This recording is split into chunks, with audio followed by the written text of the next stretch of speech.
à pas avec toi, ensemble, au cœur du monde que l'on veut plus beau. Dans la joie et dans l'espérance.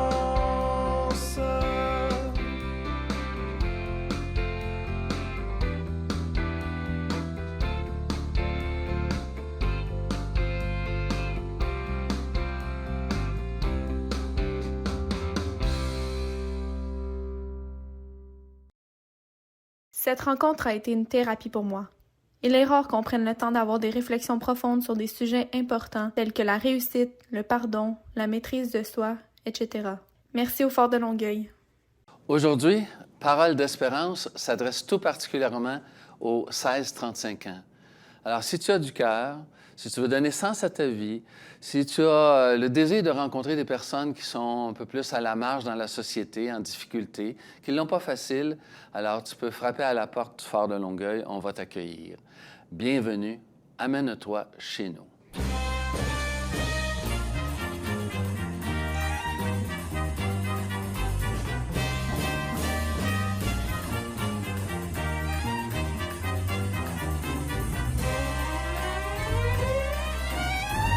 Si le cœur te fait mal, si tu ne sais plus rire, si tu ne sais plus être gai comme autrefois, si le cirque est parti, si tu n'as pu le suivre, amène-toi chez nous, je t'ouvrirai les bras. Je n'ai rien de bouffon qui déclenche les rires, mais peut-être qu'à deux, nous trouverons la joie. Viens. En compagnie du coordonnateur du Phare de Longueuil, M. Maurice Rainville. Maurice, tout d'abord, racontez-nous les débuts du Phare de Longueuil. Alors, on est à la fin des années 90. Il y a une animatrice de pastorale au cégep Édouard-Montpetit, Joanne Phillips, qui souhaite faire vivre des expériences à des jeunes de cet âge-là. Et avec l'aide de Joseph Bourgeois, frère de l'instruction chrétienne, et des jeunes, vont aller frapper à la porte du diocèse de Saint-Jean-Longueuil. Et Monseigneur Jacques Berthelet a trouvé le projet très intéressant. Et il a trouvé une maison, qui est le Phare de Longueuil, au 1795 rue Grant, l'endroit où nous sommes aujourd'hui. Donc, nous y sommes depuis 22 ans. Quelles étaient les activités au départ? Au départ, les activités étaient toutes simples. D'abord, se retrouver ensemble, manger ensemble, faire des activités plein air ensemble. Ils ont même fait des camps de fin de semaine ensemble, participer aux Journées mondiales de la jeunesse. Ça a été les activités, je dirais, les plus importantes qu'ils ont vécues au départ. Et qui finançait le phare? Le phare a été financé par l'aide des communautés religieuses de notre diocèse surtout. Donc, c'est grâce aux communautés religieuses, donc chapeau et merci à ces communautés qui nous aident encore aujourd'hui à financer la mission du Phare de Longueuil, comme elle l'était à l'origine, puis comme elle l'est encore aujourd'hui. Puis évidemment, c'est avec ce financement-là qu'on a dû faire les démarches pour se constituer officiellement à titre d'organisme non lucratif. Et voilà, on a été chercher les lettres patentes, il y a eu un conseil d'administration. Puis en plus de ça, on a été chercher le numéro de charité pour permettre d'émettre des reçus pour faire l'impôt. C'est comme ça que la belle histoire du Phare de Longueuil a débuté. Si tu ne peux pas mordre dans la vie qui t'emporte, parce que c'est la vie qui te mord chaque jour, si tu ne peux répondre au coup qu'elle te porte, amène-toi chez nous, je serai dans ma cour. Je ne sais pas guérir, je ne sais pas me battre, mais peut-être qu'à quatre, nous trouverons le tour. Viens, n'oublie pas que ce sont les gouttes d'eau qui alimentent le creux des ruisseaux. Si les ruisseaux savent trouver la mer, peut-être trouverons-nous la lumière. Maurice, on a parlé tantôt de l'historique du Phare de Longueuil. Parlons maintenant de sa mission. La mission est toute simple au Phare de Longueuil, permettre des rencontres impossibles. Des rencontres entre des personnes marginalisées par la société, des jeunes et le Phare de Longueuil. ce trio-là permet de très bonnes expériences pour les jeunes dans les milieux marginalisés. Et ça rejoint des objectifs particuliers? Bien, les objectifs sont tout d'abord de se défaire de nos préjugés sociaux. On a tous collé à la peau de certains préjugés sociaux. C'est aussi permettre à des jeunes de vérifier si telle ou telle profession dans le domaine social pourrait être un lieu intéressant pour qu'ils s'investissent dans leurs études. C'est aussi devenir des citoyens responsables et se préoccuper des personnes marginalisées. Faire du bénévolat aussi dans la société. Fait que ces 4 objectifs-là deviennent un petit peu le cœur de notre mission finalement. Et les jeunes peuvent en témoigner assez facilement. Alors, le succès du Phare de Longueuil, ce sont ces jeunes. On les rejoint comment et où? Ah, bien, les jeunes, on les rejoint d'abord au Cégep Édouard-Montpetit. On a un stand qui nous permet de présenter nos activités aux jeunes. Mais on a aussi une plateforme, on a notre site web qui nous permet de présenter l'ensemble de nos activités. Les jeunes peuvent s'inscrire par ce biais-là. On a des jeunes à l'université, on a des jeunes dans les centres pour adultes, au centre... Service scolaire? Les centres des services scolaires, vu que ça a changé de nom. Oui, c'est ça. Les centres de services scolaires. Et puis, des jeunes travailleurs qui viennent se présenter avec nous. Alors, voilà, c'est un petit peu comme ça qu'on va aller chercher nos jeunes. Et ça fonctionne? Ça fonctionne assez bien. On pourrait dire, c'est ce qu'on a fait en termes de calcul, on a rejoint un peu plus de 5000 jeunes adultes pour vivre nos activités, 1 fois, 2 fois, 3 fois. Alors, il y a quelques jeunes, évidemment, qui sont avec nous depuis déjà quelques années. Alors, ça, pour nous, c'est bien intéressant aussi. On a même fondé, quand on a fait notre 20e anniversaire, il y a 2 ans, exactement, il y a 2 ans, bien, ça nous a permis de mettre sur pied une équipe jeunesse qui, au Phare de Longueuil, nous aide à mieux comprendre la mentalité des jeunes et à proposer des activités qui les rejoignent encore davantage. Ça, c'est une excellente idée parce que ça permet de mettre nos activités aux couleurs des jeunes. Et voilà, c'est ça. On a un leitmotiv aussi qui est important. Le leitmotiv, on l'a pris dans l'Évangile de Saint Matthieu au chapitre 25. Tout ce que vous avez fait au plus petit entre les miens, c'est tellement que vous l'avez fait. J'avais faim, vous m'avez donné à manger. J'étais malade, vous êtes venu me rencontrer. J'étais en prison, vous m'avez visité. Alors on voit un peu là, le texte de Matthieu 25 qui nous pousse dans notre mission auprès des jeunes et des personnes dites marginalisées. Donc, on parle beaucoup de jeunes. Si on les laissait un petit peu, quelques minutes, parler de qu'est-ce que Excellent, ça apporte, excellent. Allons-y.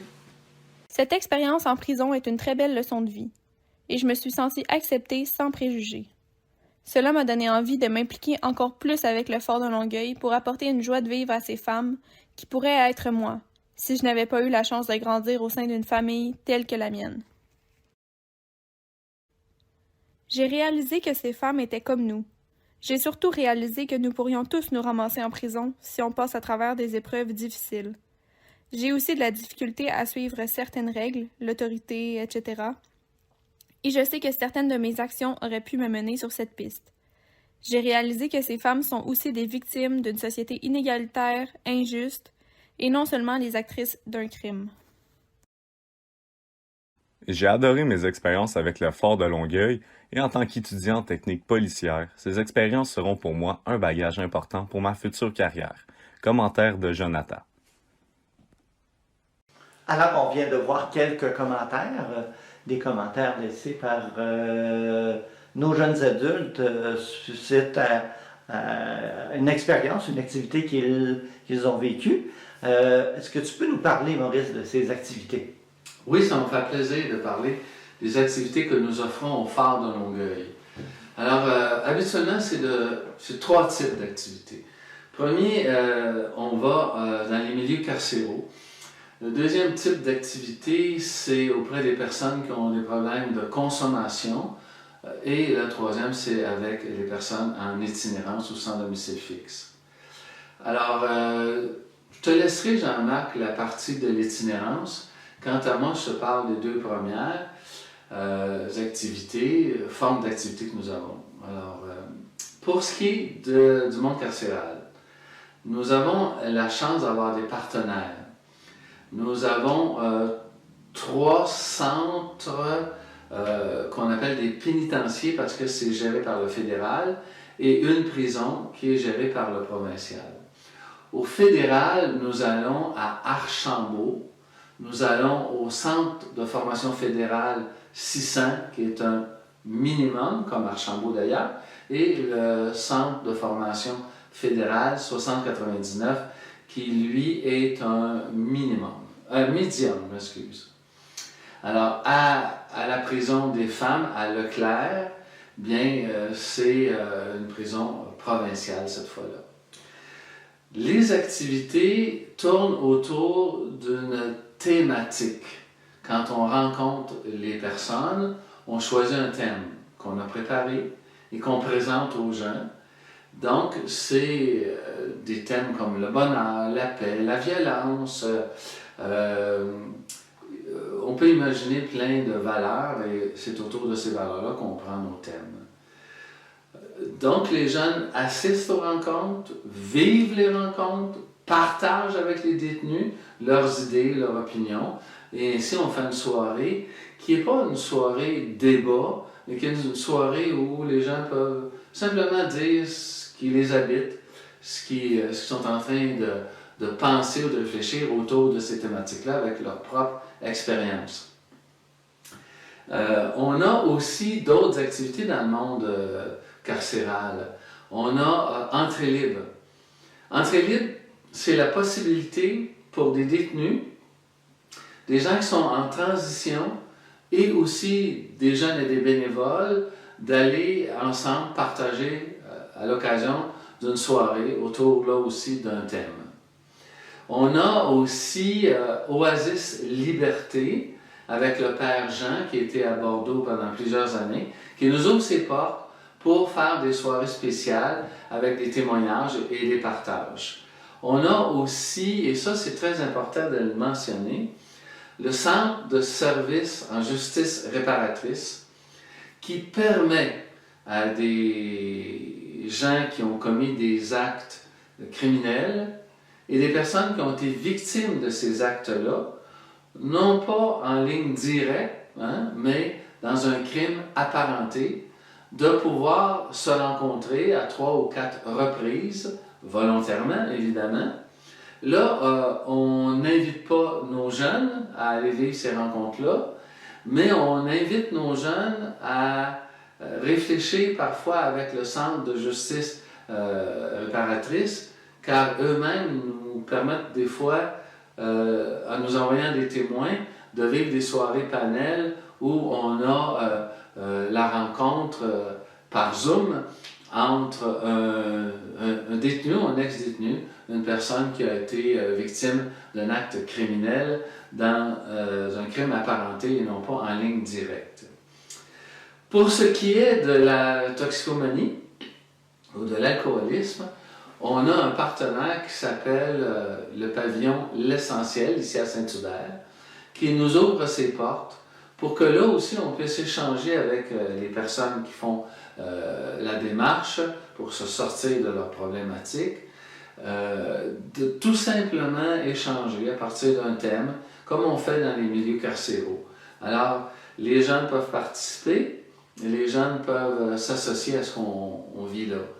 Mais il faut dire aussi que notre manière de faire, notre pédagogie, si vous voulez, c'est d'abord d'inviter les jeunes, de leur faire vivre une formation dans les milieux où ils vont aller, et quel genre de monde qu'ils vont rencontrer, à quoi ils s'attendent, de faire certains préjugés peut-être, et par la suite, suivant la formation, il y a l'expérience comme telle dans le milieu, sur le terrain, et après ça, bien, ils font eux-mêmes leurs propres commentaires, et on a un témoignage de quelqu'un qui a vécu cette réalité-là, que ce soit en toxicomanie, que ce soit dans le milieu carcéral.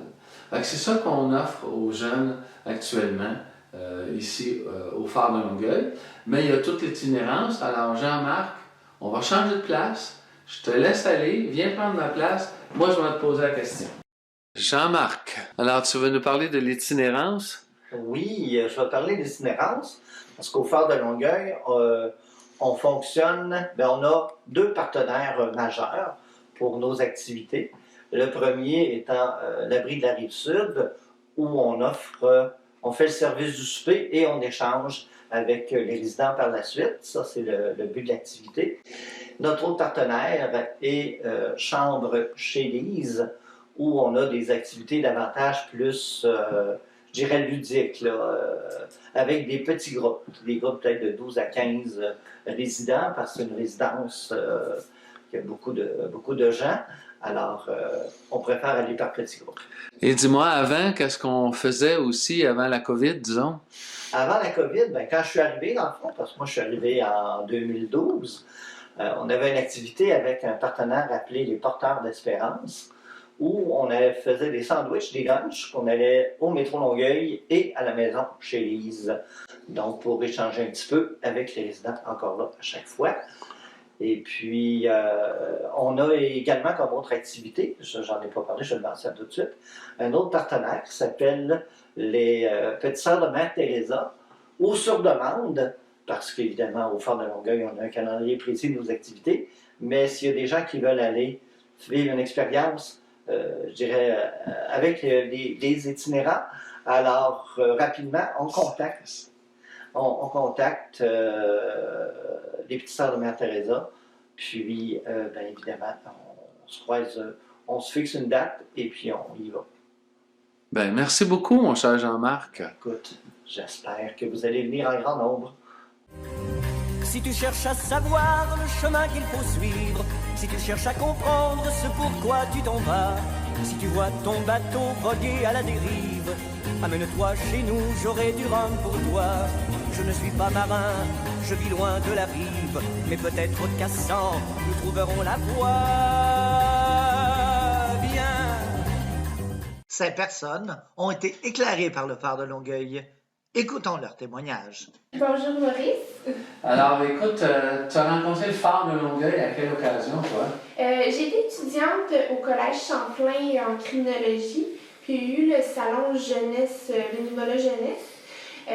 Puis c'est à cette occasion-là, en fait, que j'ai rencontré le Phare, là, il y avait un kiosque. Et tu t'es inscrit à différentes activités. Quelles sont les activités que tu t'es inscrite? Dans les 5 dernières années, j'ai fait beaucoup au pénitencier, là, le Centre de formation fédéral 600. J'ai aussi été à Archambault, à Sainte-Anne-des-Plaines. Et j'ai également été faire des activités avec Entrée Libre. Alors, dis-moi, c'est quoi Entrée Libre? Entrée Libre, c'est un organisme qui va organiser des soirées de discussion entre des détenus, des ex-détenus, des détenus en transition et des bénévoles. Alors, la question parmi toutes les questions, cher, dis-moi, qu'est-ce que ça t'a fait vivre, toutes ces expériences-là, toutes ces activités-là? C'est sûr que moi, c'est la curiosité qui m'a poussée d'abord là, vers le Phare et c'est venu, toutes ces activités-là sont venues, dans le fond, combler cette curiosité-là et confirmer aussi mon choix de carrière. Maintenant, je suis graduée là, de l'université en criminologie, je suis criminologue. Et aussi, en fait, pourquoi j'ai continué à m'impliquer auprès du Phare, c'est parce que ça vient vraiment te sensibiliser là, à la réalité de ces personnes-là. Puis c'est souvent des conversations très enrichissantes qu'on a avec des gens qui ont fait beaucoup de chemin, donc c'est super intéressant.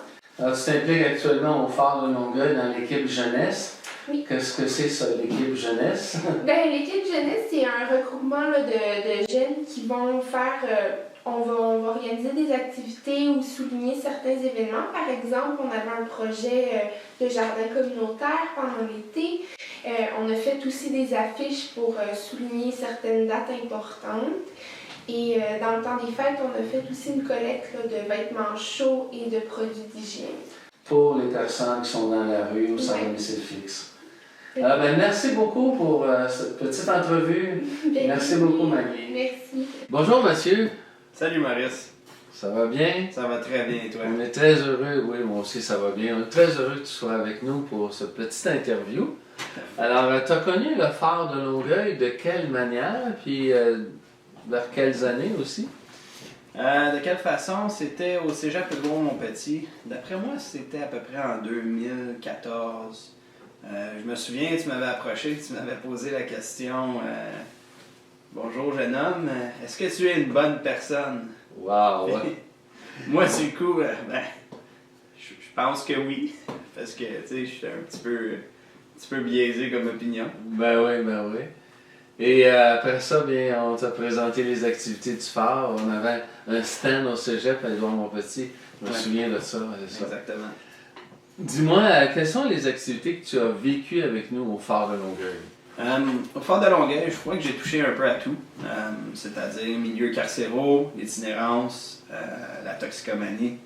J'avais même fait la nuit des sans-abri à l'extérieur. Ah, t'avais couché ici, si j'ai bonne mémoire. Oui, exactement. Avec le carton puis tout le kit. Pour goûter un peu cette expérience-là de Exactement. l'itinérance. Oui. Suivi, je pense, le lendemain, on avait un témoignage après ça. Exactement. Quelqu'un qui avait passé par là. Wow! C'était une belle expérience pour toi, ça. Oui, absolument. Et dis-moi, y a-t-il un événement qui t'a marqué plus qu'un autre à travers toutes ces expériences-là que tu as vécues? Rapidement comme ça, je dirais que je me souviens de deux témoignages. Le témoignage de la mère de Marc Lépine, puis le témoignage de Daniel Benson. Mais je dirais en général que pas mal chaque activité m'a toujours apporté quelque chose que j'ai mis dans mon bagage, puis que je traîne avec moi tous les jours, puis que j'apporte dans mon quotidien. Puis c'est quoi? C'est des valeurs qui sont venues te chercher? C'est des valeurs. C'est des valeurs. C'est des valeurs, c'est ma façon de penser, c'est ma façon qu'avant de trop vite juger une personne, c'est de me dire que cette personne-là peut être après vivre une étape ou difficile dans sa vie. Puis moi, en général, ça me tient à réfléchir avant de porter des jugements. La personne humaine est devenue plus importante à tes yeux, là. Oui, absolument. C'est bon. Alors, Mathieu, je te remercie grandement pour ce bref interview. Puis je te souhaite bonne route. Merci beaucoup. Ça fait plaisir d'être là, Maurice. Tu as rencontré le phare de Longueuil il y a quelques années déjà. C'était à Coansville. Alors, qu'est-ce que ça te fait de vivre ces rencontres-là avec le phare de Longueuil? Le fait de rencontrer le phare de Longueuil m'a beaucoup aidé dans mon cheminement. J'ai trouvé que c'était des personnes exceptionnelles et très dévouées qui voulaient vraiment nous aider. Alors, à partir de là, ça a été un plus pour moi. Excellent. Puis le fait aussi qu'il y ait des jeunes qui venaient à ces rencontres-là, toi, ça t'a fait quoi, de voir toute cette belle jeunesse-là? Bien, ça m'a ramené à ma jeunesse quand j'étais révolté et puis que je n'avais pas de père, j'avais juste ma mère dans ce temps-là, puis je pouvais faire un peu ce que je voulais parce qu'elle ne savait pas. Alors, j'étais dirigé dans la mauvaise direction. Et puis, mon témoignage a apporté peut-être une grande aide à ces jeunes-là. Il y en a qui se dirigeaient peut-être en mauvaise direction et qui les auraient peut-être fait peur un peu pour les ramener dans le chemin. C'est bon. Ben écoute, merci de ton témoignage, mon cher Jacques. À la prochaine. Bien, merci à toi. Comme Maurice vous l'a bien expliqué, la pandémie a permis au phare de Longueuil de se réinventer puis d'élargir son éventail d'activités qu'il offrait déjà auparavant. On a donc développé les visioconférences où on invite un expert ou un intervenant du milieu carcéral, de la toxicomanie, de l'itinérance ou de la santé mentale à venir nous faire part de son expertise. On a aussi développé les visiotémoignages où on invite une personne qui a un récit de vie à raconter par rapport à ces 4 domaines d'intervention-là, de venir nous faire part un peu de sa réalité qu'il a vécue. On a aussi développé les ateliers de sensibilisation divers. Donc, on parle de café-rencontre, on parle de création d'affiches, on parle de création d'ateliers, de discussions, de réflexions. Bref, plusieurs activités qui nous permettent un peu de réfléchir sur différents thèmes d'intervention. Finalement, le phare de Longueuil s'est doté d'un studio d'enregistrement qui va lui permettre de développer une nouvelle branche d'expertise qu'est les podcasts. On a hâte de vous voir à nos activités. Permettez-moi de lire. En terminant, je veux remercier les milliers de jeunes qui, depuis 1999, nous ont fait confiance au phare de Longueuil. Merci aussi à nos partenaires d'activités, que ce soit dans les milieux carcéraux, que ce soit en itinérance, en toxicomanie, auprès des personnes qui ont des problèmes de santé mentale ou des personnes âgées. Merci. J'en profite aussi pour remercier tous les bénévoles qui ont passé au Phare de Longueuil, entre autres les gens qui ont été au conseil d'administration depuis 1999. Je veux remercier les communautés religieuses, le diocèse de Saint-Jean-Longueuil, qui ont beaucoup contribué financièrement. Et bien sûr, à nos fondations et aux personnes qui, à chaque année, sont des donateurs si généreux et si généreuses. Merci tout particulièrement à nos jeunes, nous l'avons dit, mais c'est important pour nous. Alors, vous avez votre place au Phare de Longueuil. Vous êtes les bienvenus. Si vous avez entre 16 et 35 ans, frappez à notre porte, on vous ouvrira. Vous êtes les bienvenus. Et peut-être qu'ensemble, nous trouverons cela formidable. Comme un phare dans la nuit.